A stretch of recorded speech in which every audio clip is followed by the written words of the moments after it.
Let's start again. Good afternoon, everyone. Welcome to our Foster Care and Student Success Guide. We are on chapter 11. We are getting close to the end of the guide. Remember, the guide has 13 chapters. So we have finally made it to chapter 11. So we are going to get started. I wanted to make good use of our time together on this webinar platform. And because chapter 11 has some great information in there. So let's get started. So before we get started, I want to make you aware of where is the foster care guide. The foster care guide is on the TEA website. It has its own web address. So I'm going to make sure I put it in the chat for you to make sure you can go straight to it and follow along as we go through the guide, because I will be going exactly straight from the guide, so you can follow along. Hopefully you have the guide printed out by now, so you can follow along and we can be helpful to each other. You can make marks in the guide, and you can also just highlight things that we're covering and any information that you see that you need to share and spread with others. So I want to give you information about myself. My name is Dr. Latrenda Watson. I'm the Highly Mobile and At-Risk State Coordinator here in the Highly Mobile and At-Risk Student Programs Division in the Office of Special Populations and Monitoring. So I cover all things foster care and also all things pregnancy-related services. So if you need any information, if you need some technical support, or you just want to just say, okay, am I doing this correctly? Please send me an email or give me a call. Let me know how we could be of assistance to you. Remember, you also have our ESCs, but I'll cover that later for technical assistance too. But I am here for any assistance that you may have, any need for all things foster care and pregnancy related services. Also, before I came to TEA, I was in a district where I was the foster care point of contact, the district foster care point of contact. So I know what you were going through and I know the things that you are seeing. So please send me information on ways that how we can help you better help your districts and our students in foster care. So our foster care and student success guide is a collaborative effort. We work well with our partners within the Texas Department of Family and Protective Services, and also the Supreme Court of Texas Permanent Judicial Commission for Children, Youth, and Families. So the Texas Children's Commission. So we work with them. All of these partners went together to make this great guide. And the guide has a lot of valuable information in it. So please make sure you are spreading the word about the guide and letting everyone know the great information that is in the guide.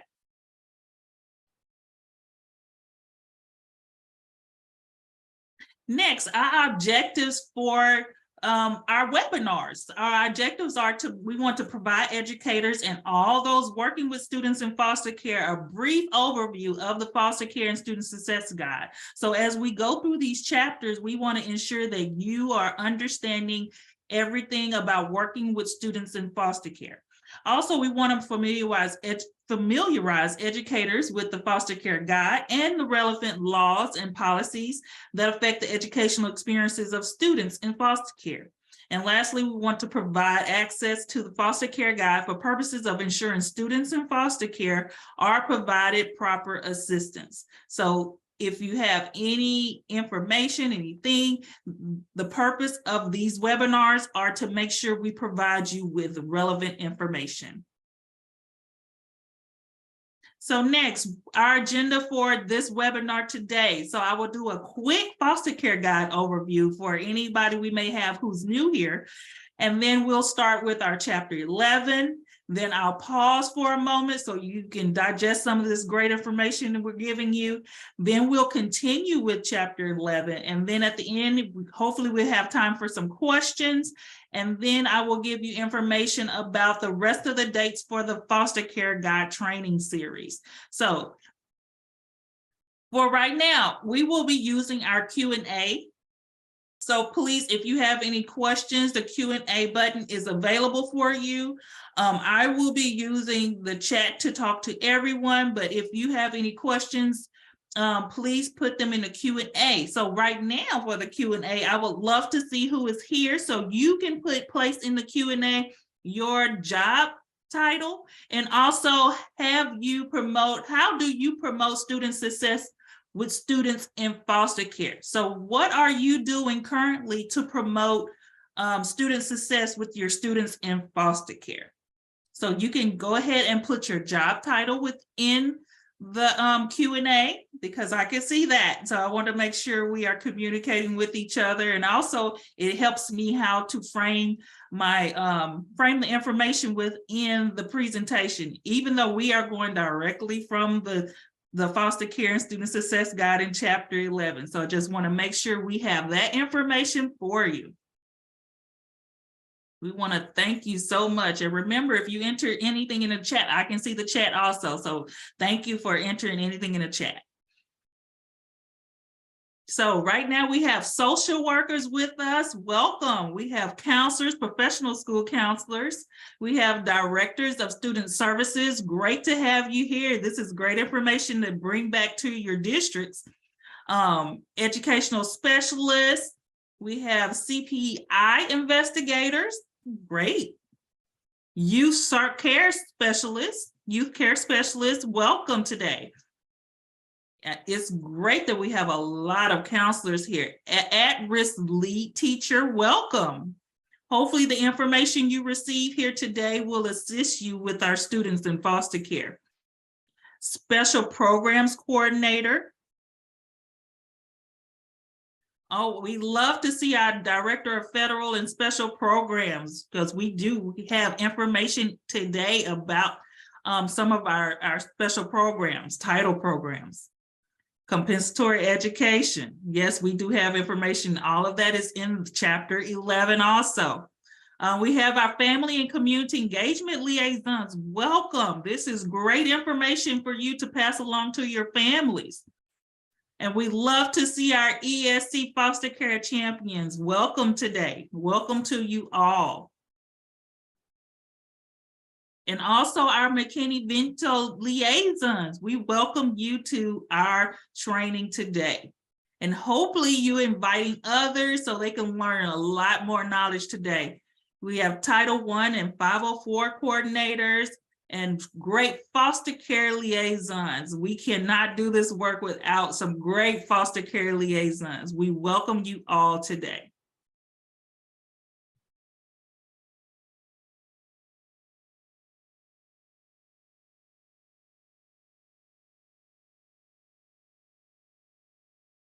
So now I just want to provide you with some updates. So remember, our ACTED system is how we keep up with all of our foster care liaisons. So if LEA, you please confirm your foster care liaison that is in ACTED. Make sure that it is accurate, because we use the ACTED directory, and everyone in the state is able to go on ACTED system and search who is that district's point of contact for foster care. So we want to make sure that that is correct. So if it is not, please contact your LEA ACTED coordinator to request any changes and updates to the ACTED directory. So if you want to know more information about TEA's foster care and student success website, we have a lot more information about our LEA foster care liaisons and points of contact. So how do you sign up for updates? We send updates by newsletters. We have a foster care newsletter that just went out in January. At the beginning of January, we also had a highly mobile and at-risk programs. We have updates go out automatically. So how can you get those? Please go to the TEA website. At the top, it has that circle, sign up for updates. And then hopefully you go and sign up for all of our special student population updates. So our at-risk and highly mobile student program division, our foster care and student success, McKinney-Vento homeless education, mental and behavioral health, and also military connected students. So we want to make sure you receive updated information as soon as we send it out. So please sign up for our updates.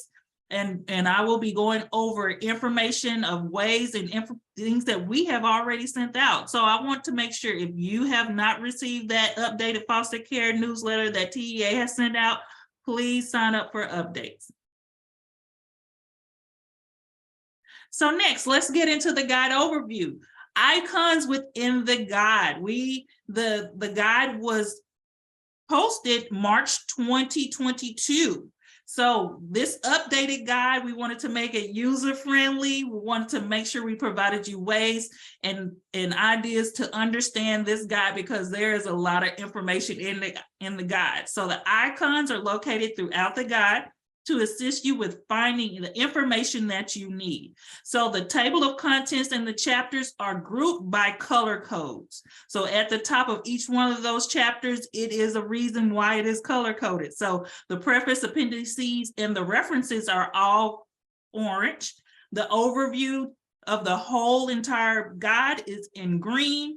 Our cross system and collaborations of ways of how you can collaborate and use your cross systems, all those chapters are in purple, and all the chapters that are strictly related to district and LEA, local education agency responsibilities, are all in blue. And chapter 11 that we're going over today is in blue. So it has a lot of great information for our district and our LEAs.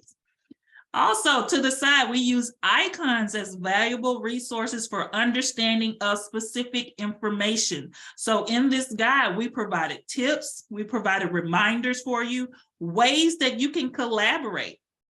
We provided little notes for you about ideas and information. We provided you the law. We want you to understand the law and the reason behind some of the things and ideas, and the information that we are providing you is coming from the law. The resources, also new items that was not in the previous foster care guide, they're in this foster care guide. So new items, and also best practices, things that others have done that we consider to be a best practice. We wanted to make sure we share that information with you all. And at the bottom of each page, I wanted to ensure you that to follow along with me, the icons within the guide are on page 4. And I have the page of all of those on there. On every one of these pages, it'll specifically tell you what page I am on. So the table of contents, remember our guide, the Foster Care and Student Success Guide, is electronic right now. So you are able to download it on your computer, put a note, bookmark it, and you are able to go and click on any one of these hyperlinks. The preferences hyperlinks, all the subsections are hyperlinks. So we want to make sure you able, if you want to go and find something directly, you can go click on it on that actual hyperlink. So which is a good thing for you to do. So when you're looking exactly for that information, you can go straight to that chapter and that page. So where can you get more information about foster care at the Texas Education Agency? We have our Texas Foster Care and Student Success webpage. We want you to go visit it. We have a lot of great information on there. Also, how to register for the rest of these webinars for the foster care guide, they're on the Foster Care and Student Success webpage. Also, the TEA Foster Care and Student Success newsletter. Just like I said, in January, we released a newsletter. Hopefully that information helped you out, because we wanted to provide you with the most up-to-date information. And then also, if you have any questions or concerns or any scenarios that you want to make sure you have the right information about, please email us at the foster care liaison at tea.texas.gov. Remember, this is a great place where you can go and find great information. We have a lot of resources for you. They are all on our website. And this information is also on page 10 in the foster care guide. So now, what you came here for today, we want to get into chapter 11. Let's start delving into this information. And right now, I am on page 104 14 in the Foster Care and Student Success Guide. So chapter 11 is titled The School Experience, Promoting Student Success. So the things that we're going to discuss in this chapter is create a school environment that is sensitive to experiences of students in foster care. We're going to talk about programmatic school supports for students' academic success and well-being. We're also going to discuss implementing academic supports and intervention according to the state law. Then we will discuss promoting high school completion, determining the right endorsement for graduation, the impact of testing on high school completion, and then determining when a high school equivalency program, HSEP, is appropriate. So all of this information, this is great information today. So we will be covering all of this information in chapter 11. So let's get started. So first, creating a school environment that is sensitive to the experiences of students in foster care. So what we are looking for here is to provide that good environment for students in foster care. So in the Foster Care and Student Success Guide, we're providing you with ways to do that. So right now, we're going to be discussing maintaining confidentiality. We'll talk about being mindful of the impact of assignments and activities. So those assignments that teachers are providing in classroom, how are you being mindful of those assignments, especially when it relates to students in foster care? Then how to avoid negative stigmatizations or assumptions. How can we avoid people making assumptions about students in foster care? Also, being aware of reasons of student absences and the impact to coursework. Then we'll talk about take time to build relationships and establishing a trusting relationship. And then provide students with choices and involve them in the decision-making process.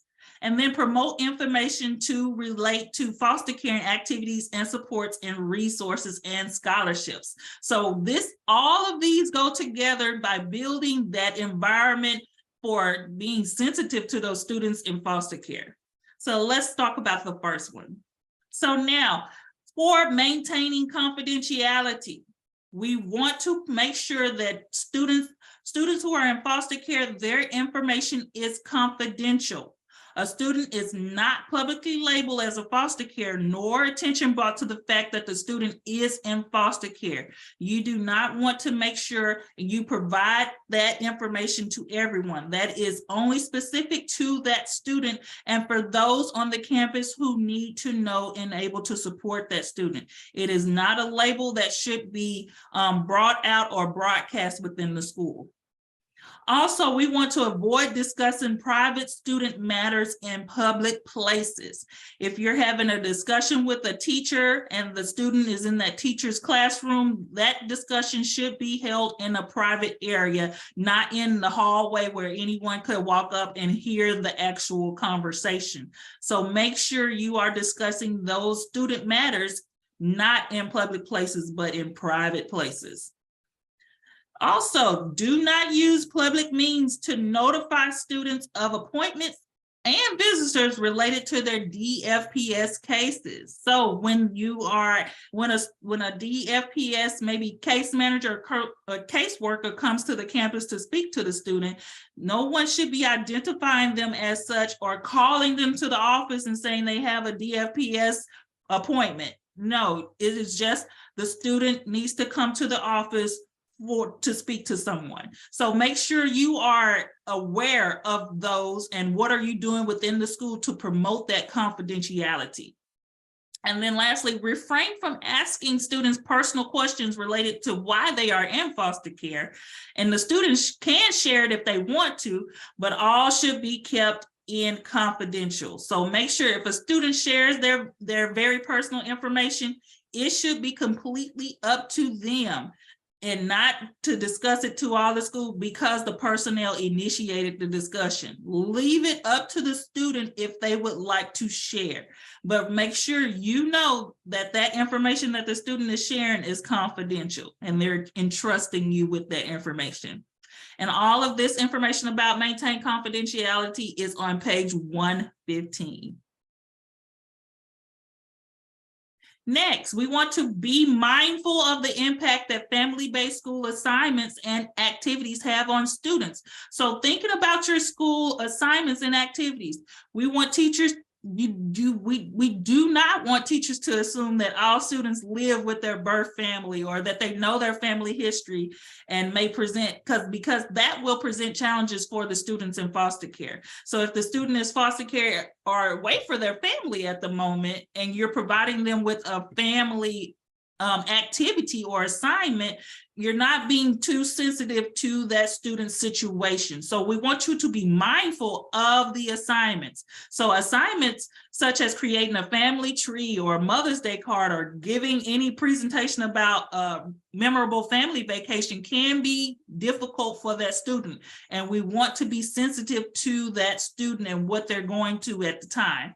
So educators should differentiate those activities with a choice board, or even have a menu of activities that allow for the student choice so that they will not alienate those students. So what are you doing to provide different choices? If you have a school assignment about the family, are you differentiating it so students who are not with their family at the time do not feel alienated? And we do not want our students in foster care to feel alienated just because at the moment they are not with their families. So these are things we want educators to think about, especially when you're doing school activities and school assignments. And this information is on page 115. So next, how can we avoid that negative stigma and assumptions about students in foster care? So students in foster care can be negatively labeled and stigmatized in schools and in other community settings. So although not necessarily intended, these negative stigmatization, and consulting biases can be detrimental to a student's well-being and academic success. So we want you to view this chart. So this is a very helpful chart. Please use this chart for training. When you are training your teachers, or you're training your districts, or you're training your community organizations about the assumptions and consequences of biases, this is a great chart for confronting stereotypes of use in foster care. So we want to provide you with this information. So a common assumption is that students in foster care can only be enrolled in a new school for a short period of time. So unintended is enrollment is delayed. So what we want to make sure your action is that ensure the enrollment occurs in a timely manner. No consideration should be given to the duration of the attendance in a new school. Even if the student is there for a short time because their placement is short within foster care, it does not matter. They should be enrolled just as if any other student was, regardless of the time period that they will be there. So we want to make sure that you are letting others know that those assumptions and those stigmas should not play a role on how you are assisting students in foster care. So please, this is a great chart. So please use this chart for trainings. So next, let's talk about how foster care and your school coursework. So we are talking about students' coursework and helping them. So remember that flag. This is a good information of how you can do it. Promote post-graduation career and education messaging, and use asset and strength-based approaches to encourage the academic dreams of middle and high school students in foster care, also elementary students too. So we want to make sure we promote that post-graduation career and education. We want to tell them that just because you're in foster care at this time, you still can achieve a lot, and there's a lot of support out there for you. So it's all about letting the students know and building that rapport with the students. So students in foster care may miss school. So students in foster care may miss school based upon the parent or sibling visits, court dates. They may have therapy or other appointments at the time. So remember that these absences are excused if the activity was ordered by the court. So you want to make sure that you are letting all those teachers know, the registers know that these activities are excused, especially if they are court ordered. And also ensure that proper documentation is submitted for any attendance purposes. So please, our parent, our custodians, our foster care, and those who are working with students, if they are having absences, please make sure you are providing the schools with proper documentation. And all of this information is on page 116 in the foster care guide.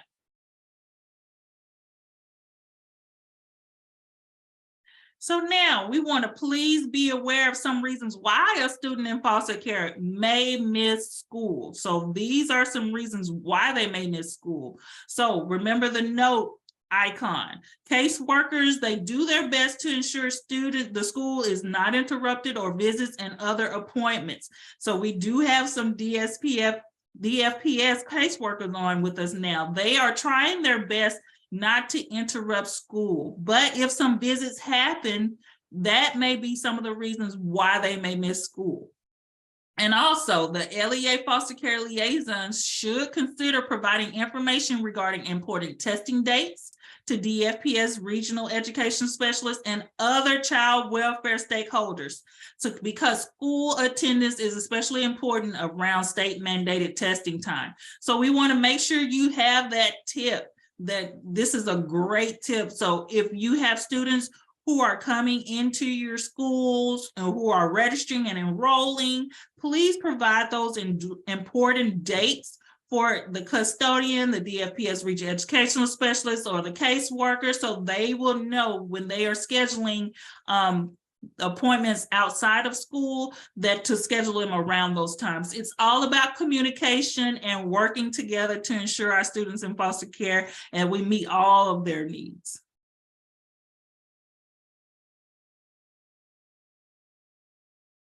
So now also we want to take the time to build the relationships and establish trust with students in foster care. So students may have a difficult time trusting adults and the relationships. So students in foster care can have had an adult disappoint them and may be reluctant to interact with you.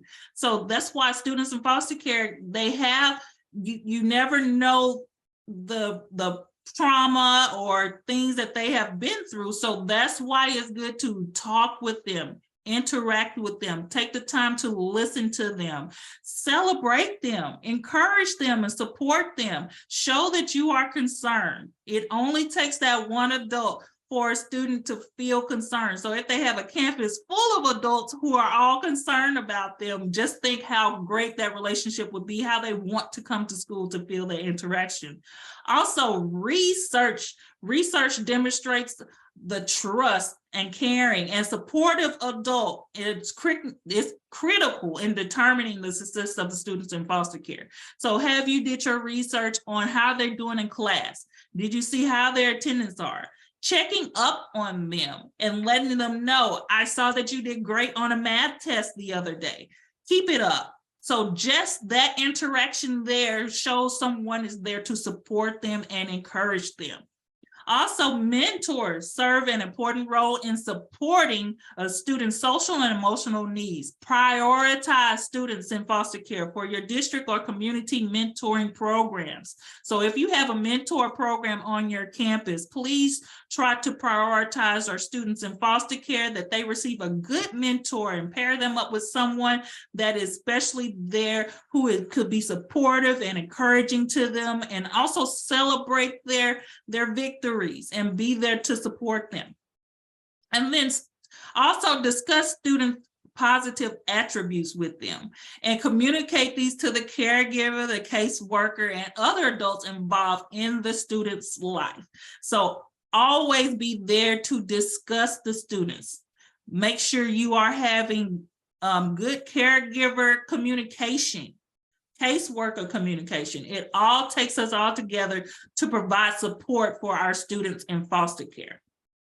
Also, a tip for us on this page, a great way to be a part of a high school student success is by participating in a DFPS sponsored meeting they have called Circle of Support, if invited by the student. So DFPS provided this great information for us. It's a great tip for you. So if they do have the meeting and they offer it, if you're invited by the student, please feel free to attend. And all of this information is on page 117 within the foster care guide.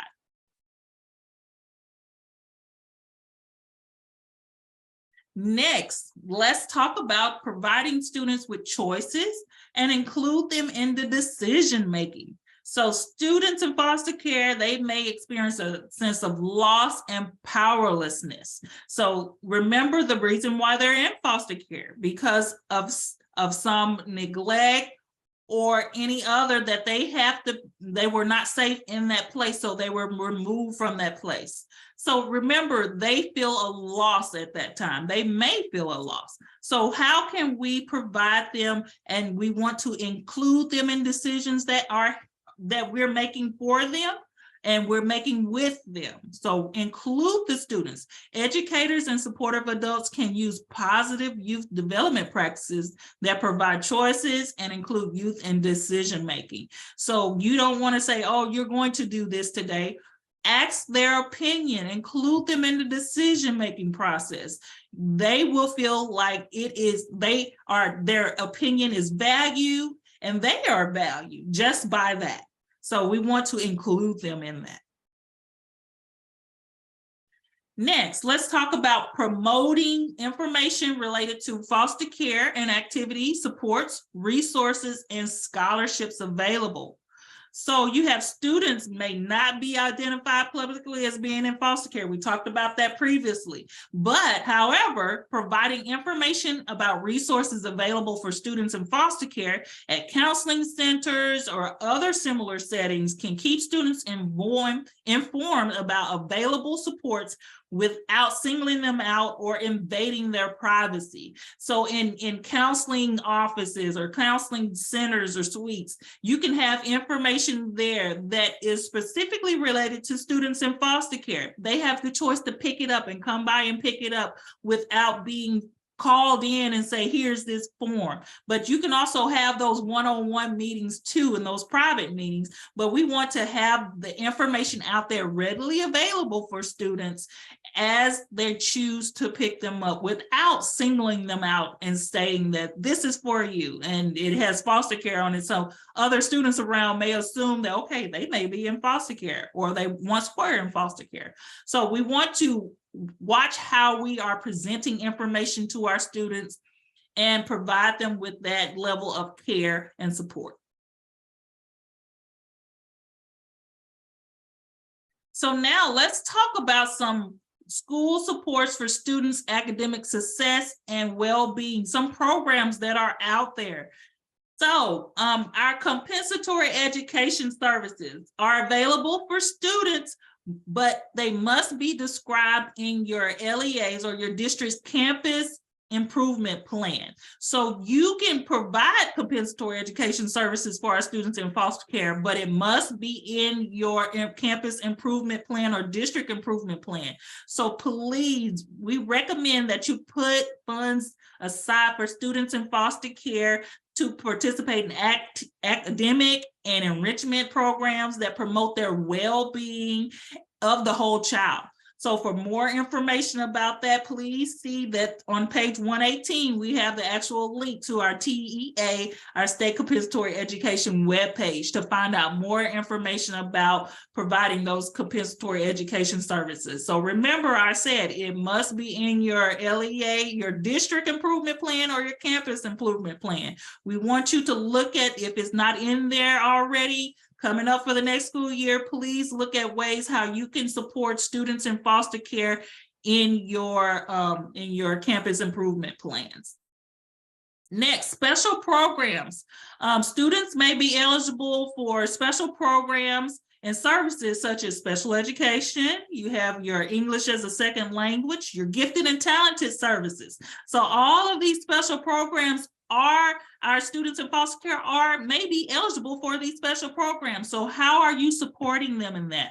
So have you researched? Have you looked at their grades? Have you looked up their activities that they like to do? How are we supporting our students in other aspects? So please look at those special programs to see if our students are eligible for some of those programs.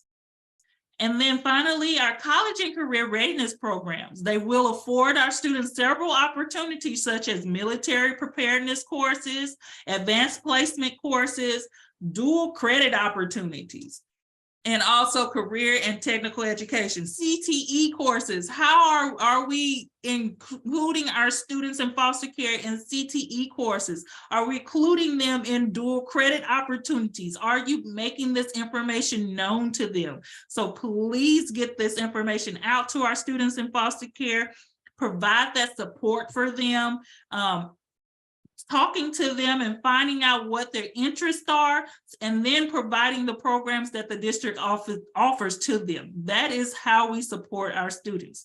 And all of this information is on page 118 in our Foster Care and Student Success Guide. So here we go. Districts, LEAs, local education agencies should provide services to support academic success. So what we did in the Foster Care and Student Success Guide on page 118, we provided you with ways that you can support academic success for our students in foster care. So tutoring, assessment, intervention activities. Remember, you have HB 4545. Include our students in foster care in those tutoring and assessment intervention activities. That is especially a great way to include our students in foster care. Supplemental reading or math programs, credit recovery program. So you have students come to your campus and you're viewing their transcripts. What can you do? How can you offer? Make sure you offer those credit recovery programs if needed. You have our school counselors, our parent support specialists, our social workers, and other support teams. Please support. We have those supports. The supports are on this webinar today. How are you making yourself known and providing supports to our students in foster care? By knowing this information. The information is key. You have it here so you can provide those assistance to our students. There's home visitation, also coordinating community resources such as mentors and advocates and out of school opportunities, and then providing direct individual group and crisis counseling. So regardless of the funding source for supportive services, all programs and supports should be evidence-based strategies that help increase the student's academic achievement and maintain advancement towards on-time promotion. That's what we're heading for. High school completion. We want all of our students to complete high school and graduate.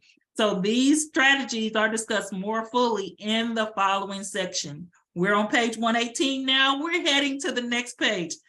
Page 118, additional support. So we wanted to make sure that you had all the supports that we spoke about before, the Texas State Compensatory Education Program, and some of those special programs, which were bilingual education, bilingual and English as a second language education programs.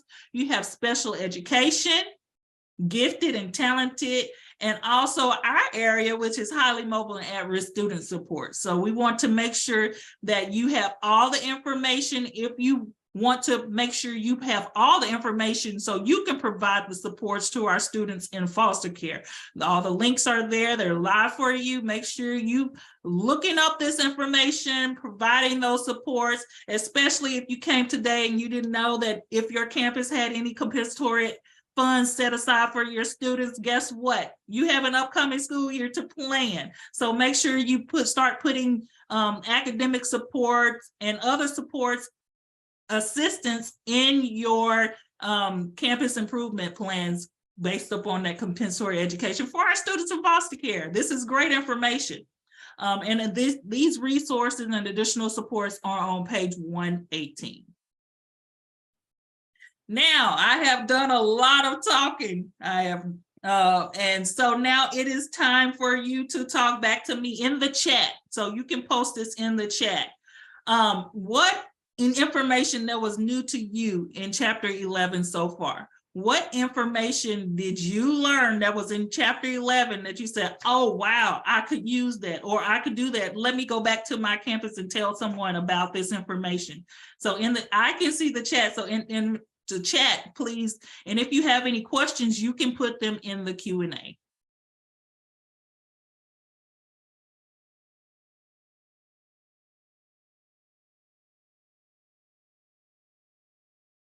So in the chat,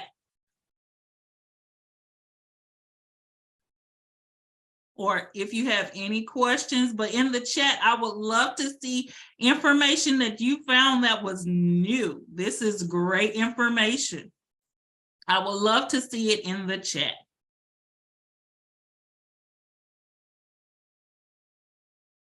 The need to put information in the campus improvement plan. Yes, it is imperative because you cannot use those funds and earmark them if you did not put them in your campus improvement plan. So please, that's one great thing you can do. You can ask the question, what do we have in our campus improvement plan about supports for students in foster care?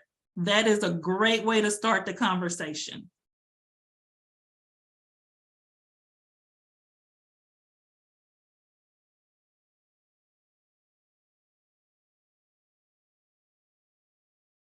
Funds for compensatory education for foster care students. Yes.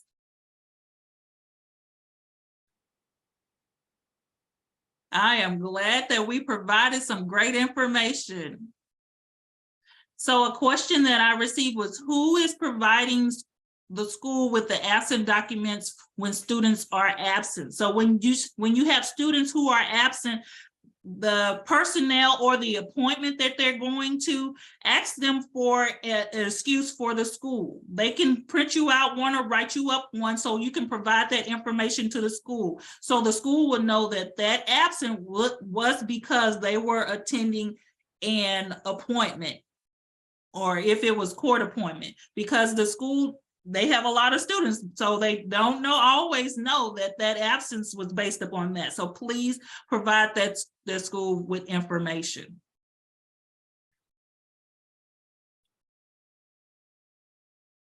Good question.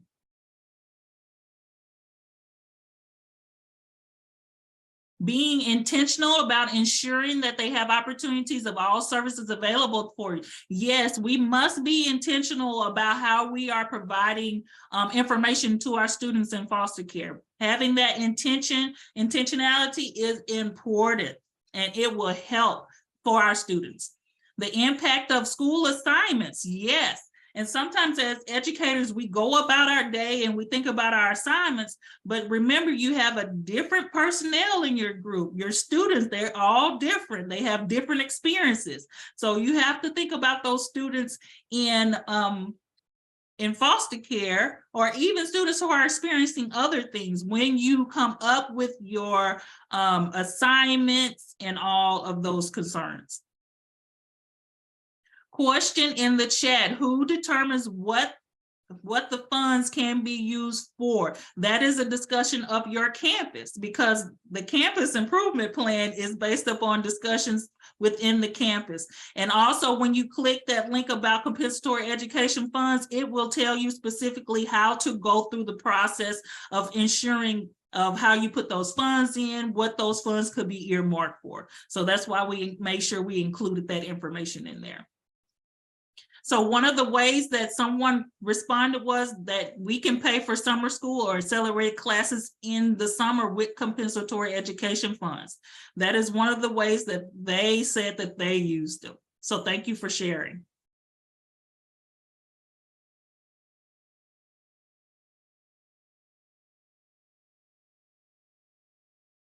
So thank you all for putting information in here. So for those who are stating this is your first time, we do archive all of these webinars on our foster care and student success webpage. You can go back and watch all the webinars from chapters 1 through chapters 10. And you can also see the PowerPoint presentation. We place all of this information online for you to go back and look. So if you want to recommend these trainings to someone else, please go to our foster care and student success webpage and ensure that you have all the information that you need. So we want to make sure that you can see and have that impact.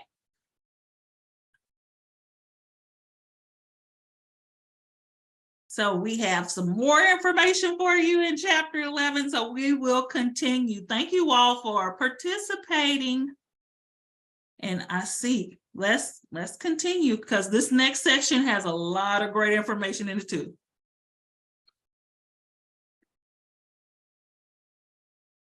So let's start talking about implementing academic supports and interventions according to the state law. So now we're going to start talking about our Texas Education Code. So our Texas Education Code section 25.007, it states that students in foster care who move from one school to another are faced with special challenges in learning and future achievement. The law requires TEA to assist these transitions by providing a list of required supports.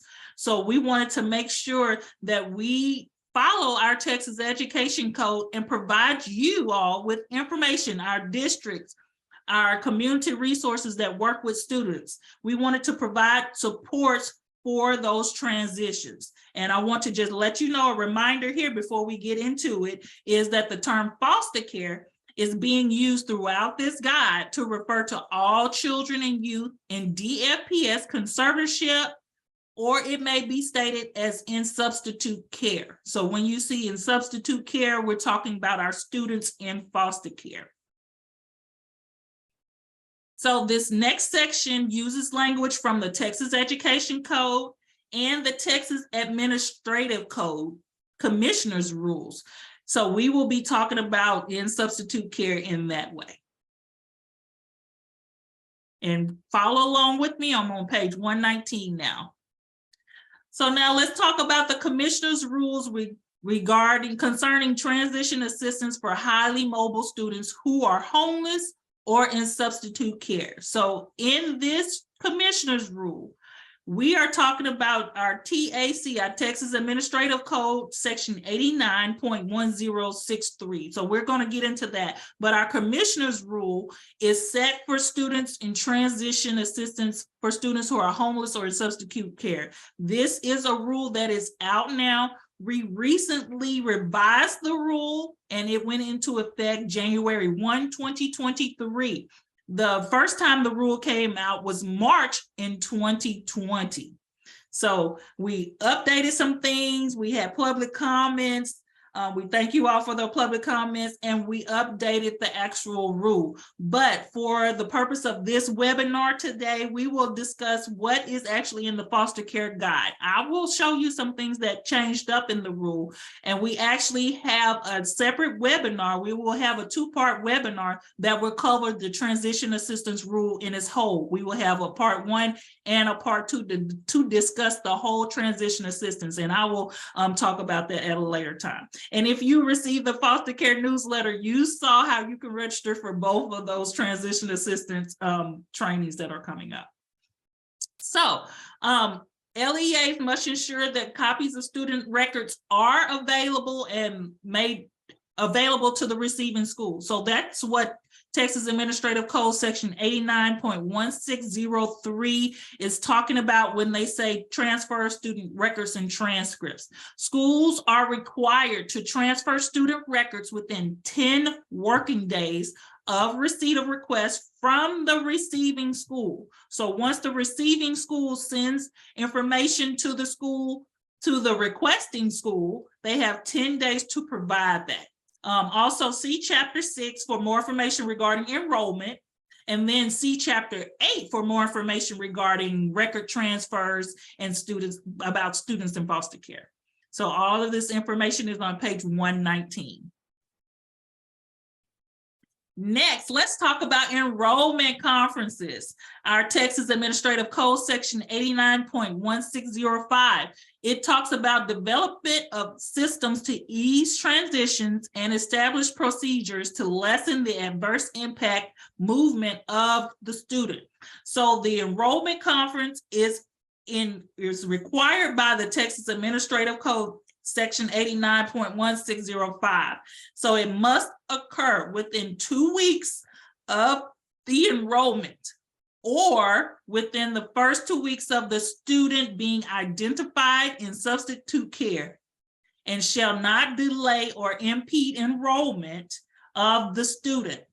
So the enrollment conference is the opportunity for a personally to provide a welcome packet, and check on the student, talk to the student, identify whether the student is receiving certain services or need to be in certain programs that they were in at the previous school, monitor that academic progress, and to share important resources with the family or the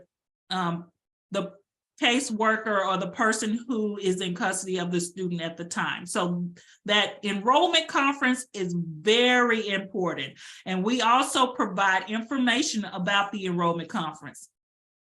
So we actually have made an actual toolkit of the actual transition assistance. So the enrollment conference has an actual page, and it lets you know all the information that you can do to provide.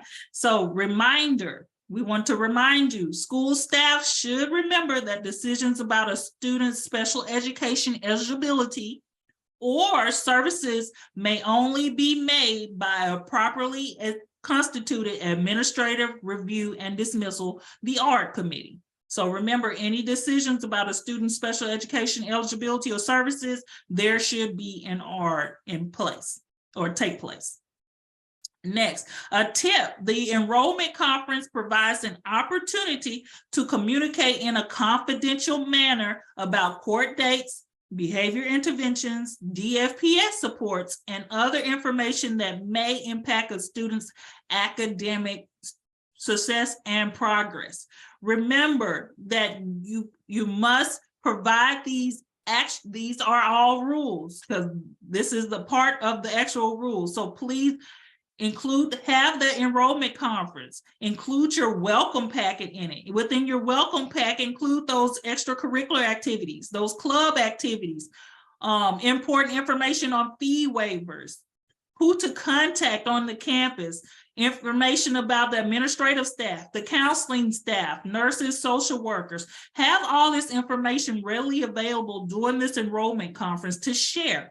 Also, facilitate the introduction. So those who are participating in the enrollment conference are the important personnel on the campus to provide that great school environment we talked about at the beginning of this webinar.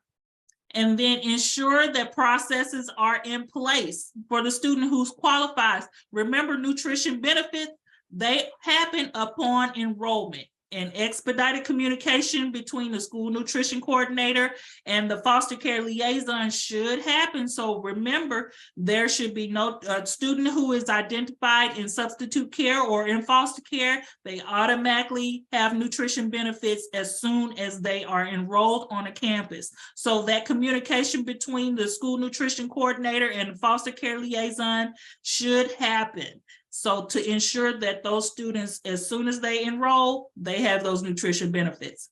And then lastly, hold on enrollment conferences. Students in the first 2 weeks of the enrollment conference or 2 weeks that student is identified or has been identified should take place. So we want to make sure that these processes are in place on your campus. And please look at all of this information on page 120 in the foster care guide.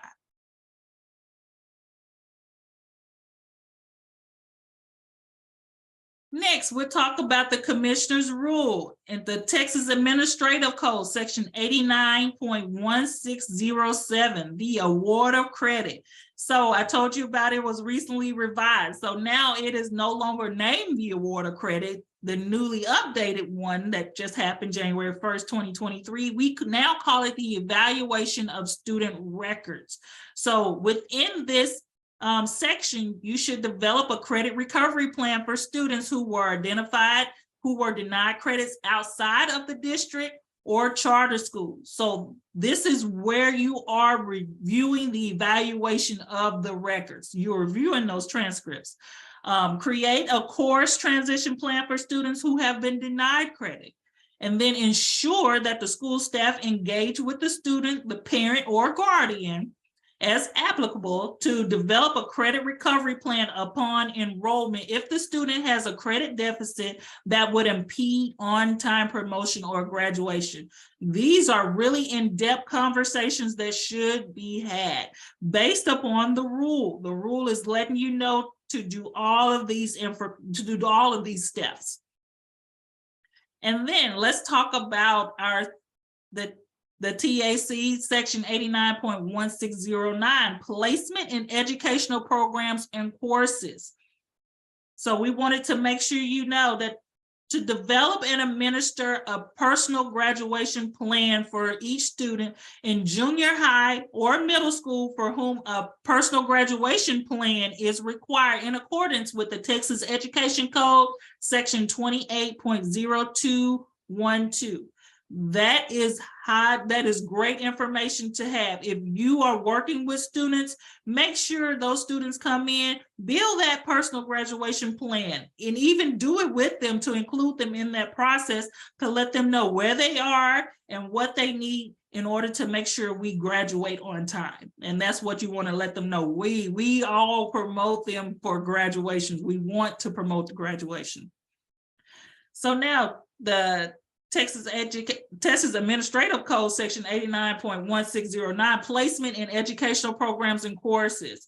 So when a student in substitute care transfers before or during the school year, the receiving school shall initially place the students in educational programs and courses based upon the student's prior enrollment in a current educational assessments from the sending school. So whatever the student was before in the previous school, there should be the same setting or placement at the new school. So schools shall also ensure that the continuation of a student's educational and course programs from the previous school and promote placement in academically challenging and career preparation courses. So we want to provide that continuation of students' educational programs and course programs. That is a must.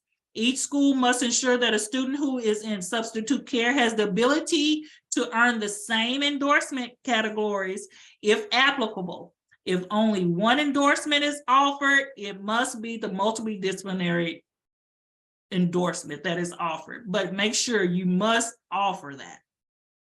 So I'll stop and look at the chat. One question was, when the records are not sent for 10 days, will receiving school use records provided by the educational decision maker? Yes, you can do that. Also, you do have within the foster care and student success guide, we let you know what actions you should take if you do not receive those records in 10 days, especially if it's special education. You do have ways to get those records and those information, especially for special education. You want to still make sure you have those ARDs in order to make sure those students are in the correct placement. Another question that I received: who pays for the fees for students who want to participate in clubs and extracurricular activities? These fees are not required to be waived. Remember, we just talked about compensatory education. There should be funds available somewhere to assist students in foster care. Remember, we do not have just funds laying around for students in foster care, but we do not want to charge our students in foster care either. So there should be some kind of way that students in foster care are able to participate in clubs and those extracurricular activities without requiring a cost or low cost. So that is information that your district should be working out. That's why we stated using some of those compensatory education funds for that. And also, information will be coming out. You could earmark some of those ESSER funds for the same thing. Those ESSER funds could be used for the students in foster care also to offset some of these costs for clubs and extracurricular activities also, and academic purposes. So someone stated in the chat, if it's in your campus district improvement, then Title I or state compensatory ed funds could be used. Oops, let me go back. So just wanted to make sure we are looking at that information.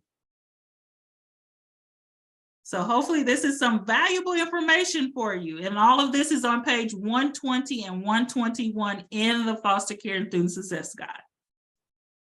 So let's keep going. Our Texas Administrative Code 89, section 89.1611.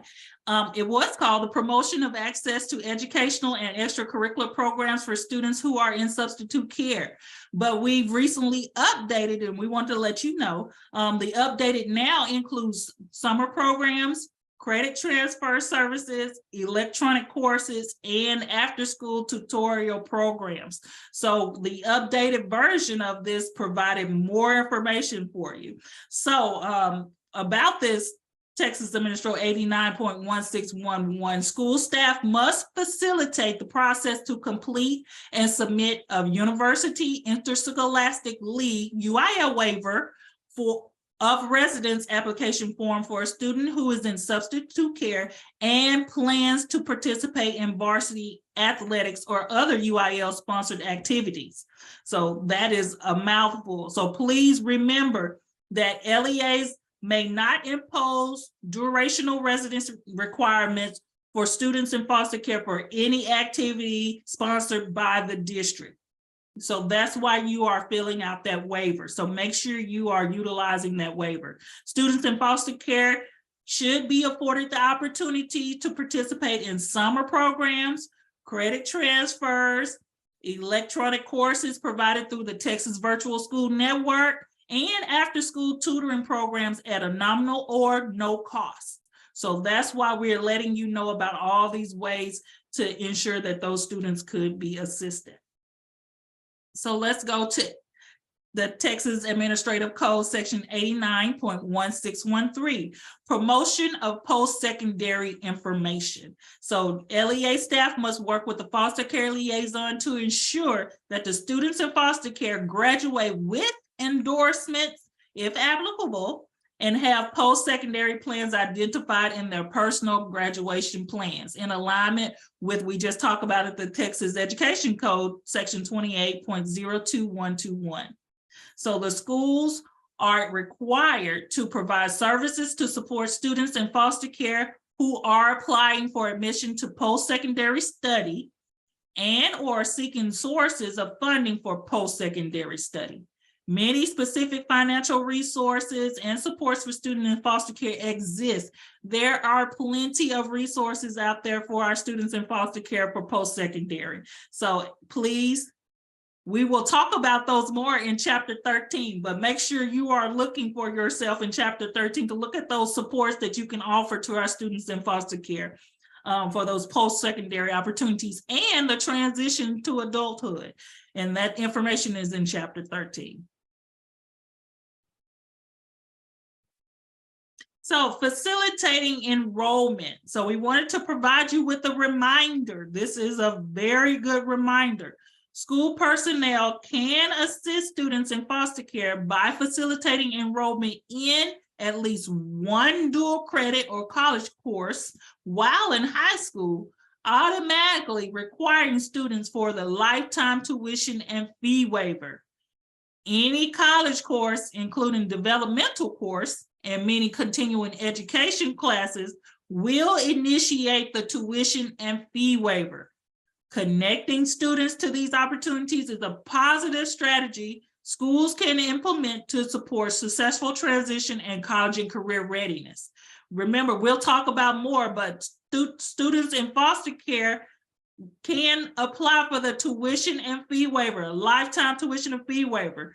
All they have to do is enroll in one college course before they turn the age of 25, and it will commence from then. So we want to support our students. This is a very important fact that they need to know, and we want to provide that reminder for those working with our students in foster care. And this is on page 123.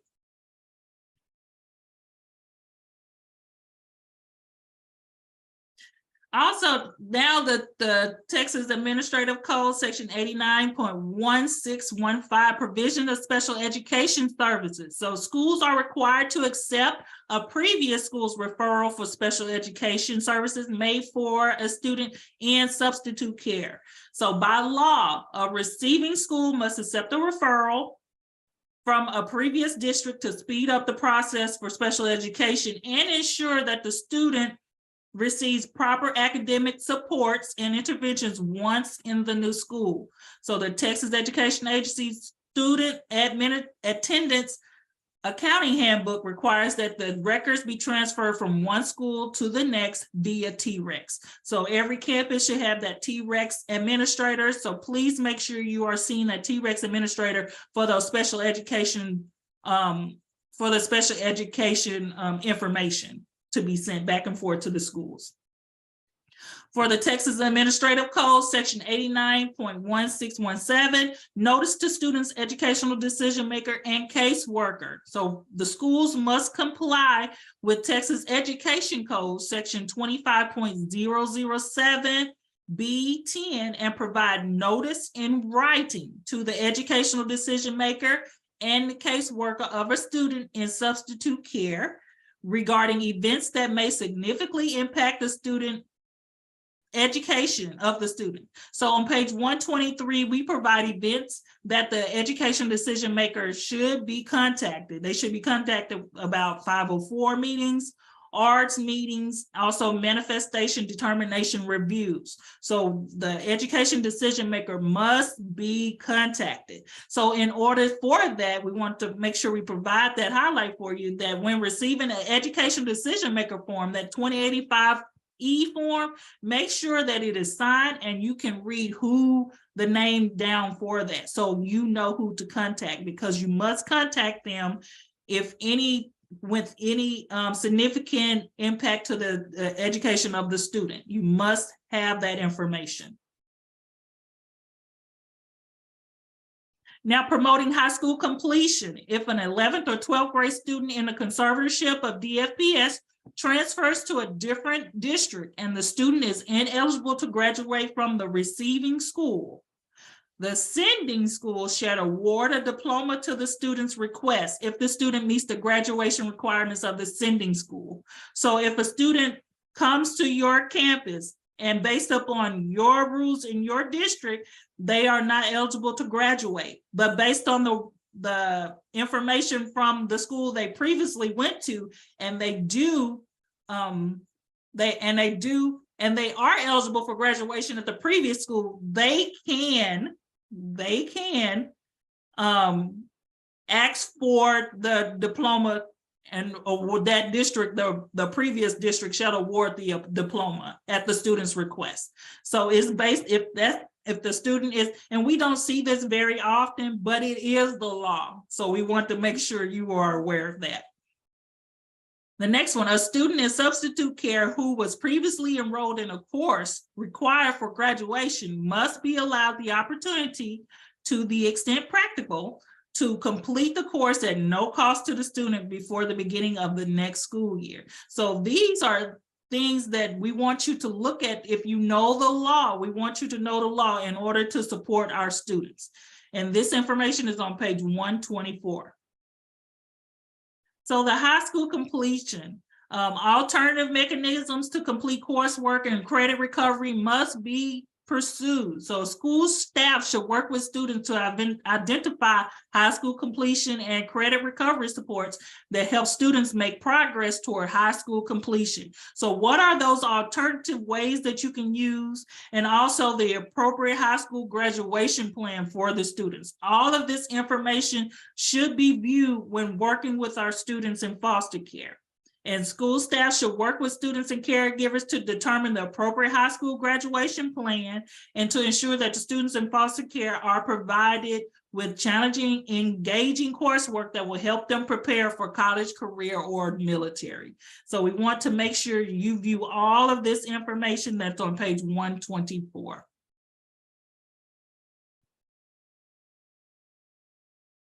So I have a question in the Q&A. How often should the 2085 forms be given to the school? Do they remain for year to year, or should the school get a new one each year? Remember, and we do cover this in the foster care guide in chapter 7, remember you should be receiving the 2085 forms should be received each year. They do not roll over from year to year.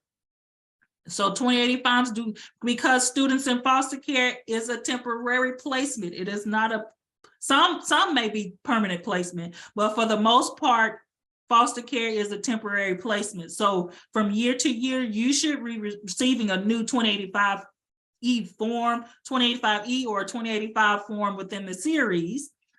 Make sure you are viewing those and have those in your office, especially those foster care liaisons, and who to ask those for. You should have the educational decision maker should have that form, or either DSPS caseworker should assist with that, or our DFPS educational specialist can assist you with obtaining 2085.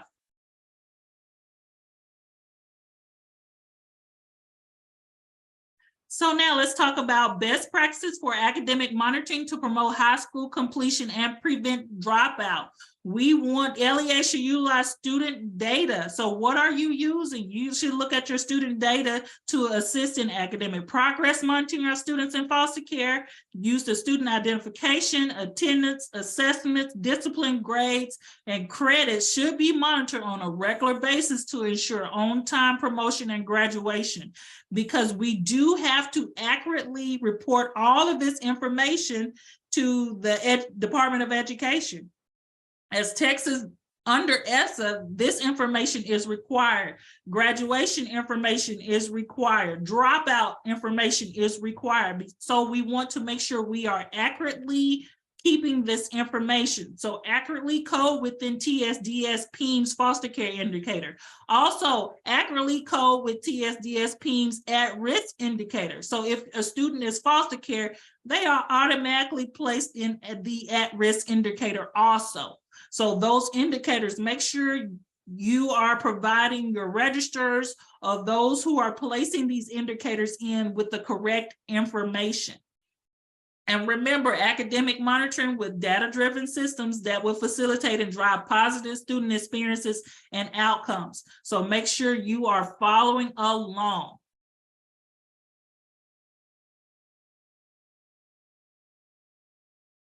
And this information is on page 185. Strategies for monitoring academic progress.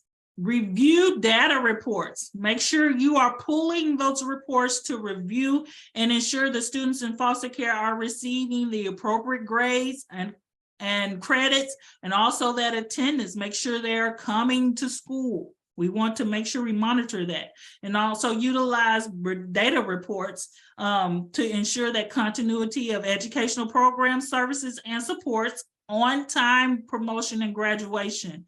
Provide academic progress monitoring updates to foster parents, caseworkers, and caregivers, and to assist students in foster care with post-secondary planning. So we want to make sure we are providing that information.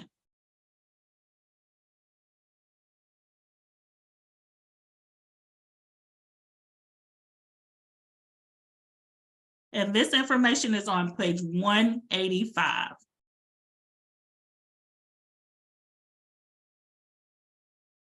Dropout prevention. The U.S. Department of Education has identified 7 key strategies for dropout prevention that applies to students in foster care. So please make sure you are going over all of these dropout prevention, because we want to lower our dropout rate for students in foster care. In the foster care and student success guide, we provided you information. Right now, I think it is at 25%. and the rest of the state is at 6% dropout rate. We want to lower that dropout rate, and we want to improve our graduation rate for students in foster care. For students in foster care right now, we're at 64% graduation, but the state is at 90%. So we do have a ways to go, and we want to provide you information for this. And all of these strategies are on page 126.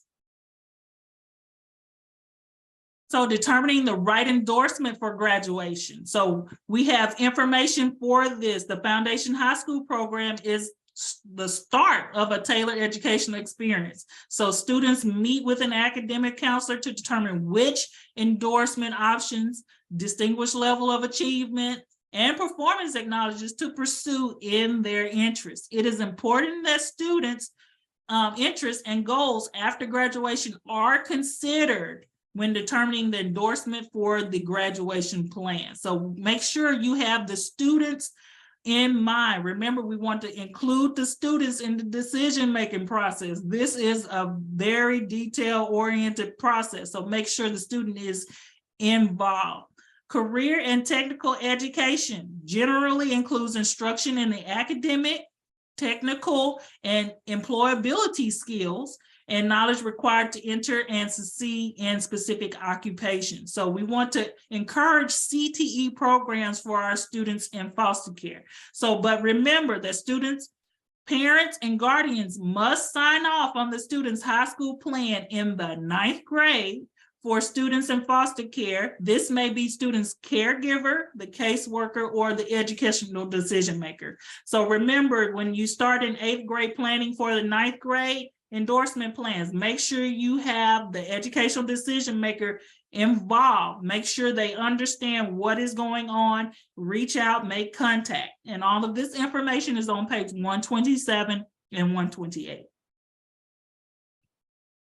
So the impact of testing on high school completion. So the state of Texas assessment academic readiness, the STAR, and the end of course, the EOC exams measure the extent to which students have learned and are able to apply the knowledge and skills defined in the TEKS. So we want to ensure that they know the impact of high school completion. The EOCs are administered in Algebra 1, English 2, Biology, and U.S. History, which are required for high school graduation. The STAR Algebra 2 and English 3 post-secondary readiness assessments are optional assessments for districts. However, if the district chooses to administer either or both assessments, students enrolled must take the exam.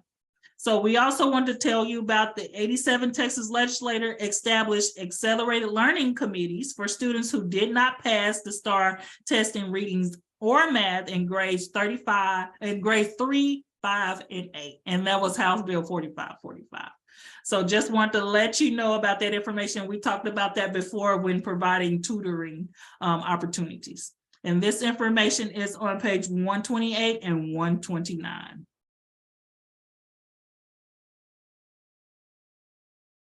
High school completion. So when talking about individual grade committees, IGCs, the student not passed the minimum requirement for the EOC exam, students may be eligible for IGC. So the student receiving special education services is not subject to IGC requirements because remember, they have IEPs, individual education plans.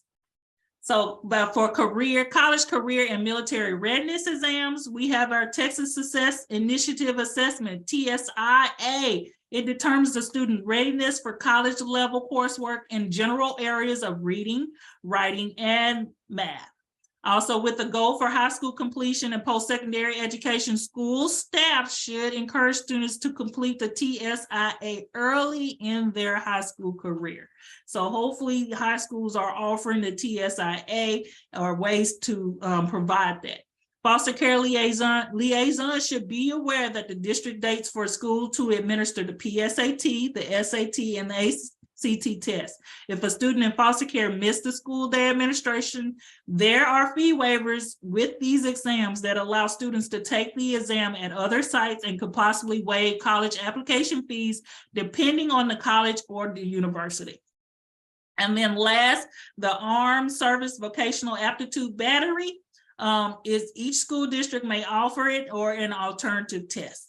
So please look on page 129 regarding information about high school completion.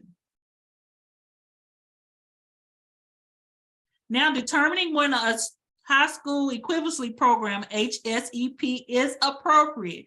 In the event that the student has not shown appropriate educational progress towards graduation, students have the opportunity to receive their Texas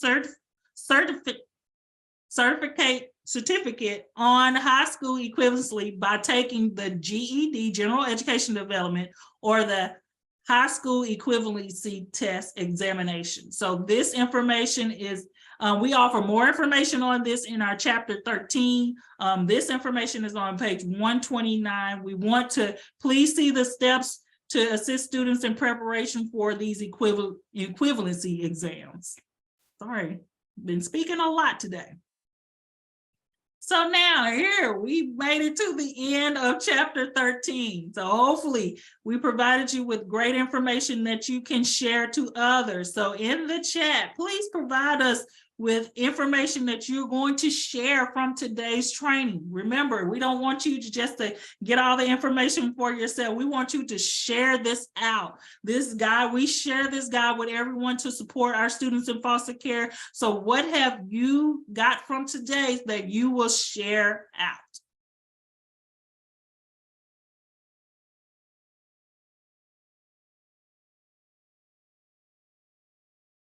Yes, information needed for the campus improvement plan. Yes, that is something.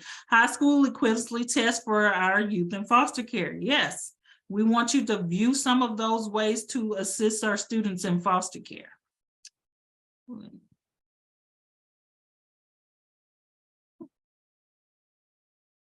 That the schools should receive new forms every school year. Yes, and it is in our foster care guide in chapter 7 where we specifically say that. Chapter 7 and chapter 8. Information for campus or district plans to assist our students in foster care. Yes. Opportunities for credit recovery.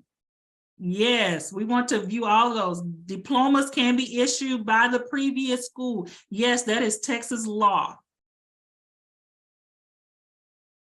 Also, notifying the educational decision maker. They need to sign off on those high school endorsement plans. You must have if the person has the education decision making form, that is the person who can sign off on those endorsement plans for our students.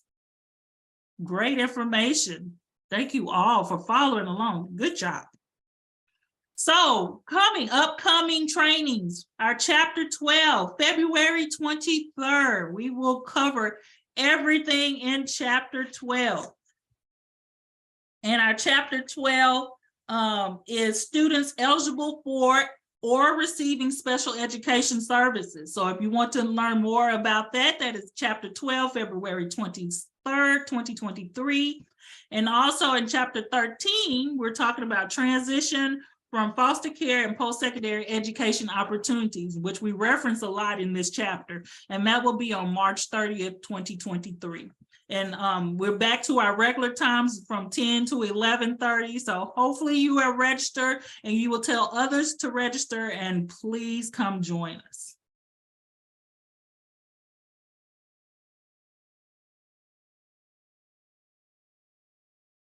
So if you have any further questions, please reach out to foster care liaison at tea.texas.gov. Any information or any questions that you may have, any further questions you may have, please send them to foster care liaison at tea.texas.gov. Because we are here to assist you at TEA. We have resources out there for you. So please let us know how we can assist you.